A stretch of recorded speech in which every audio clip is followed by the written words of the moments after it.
और वो जो एक बात आपने मारूसी सियासत की है ना, मैं कहती हूँ कि ये फैमिलियाँ कुर्बानी देती हैं। हमारे बड़े हमें एक दूसरे को हम टाइम नहीं दे सकते, हमारा फैमिली टाइम, लीजर, हमारे पास छुट्टियाँ नहीं हैं। हम अपने मसाइल को छोड़ के अवाम के मसाइल हल करते हैं। 24/7 की अवेलेबिलिटी है, हमारे पास कोई दूसरा फ्राइडे सैटरडे संडे ऑफ नहीं है। और इसके अलावा जो कुर्बानियाँ जेलों में हम जाते हैं, नैब हम भुगतते हैं, सब कुछ हम बर्दाश्त करते हैं।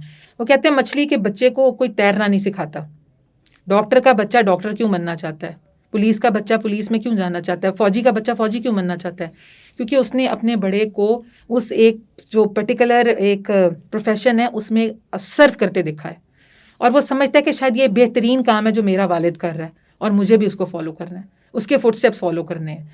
तो मारूसी सियासत में बुराई नहीं है, बल्कि बाकी लोगों को भी जो है ना वो सीखना चाहिए कि वो एक फैमिली जो डिज़र्व करती है, मेहनत करके लोगों के साथ, अवाम के साथ खड़ी है, तो उसमें कुछ ना कुछ तो ऐसा है कि सारी अवाम जो है उस पर एतमाद करती है।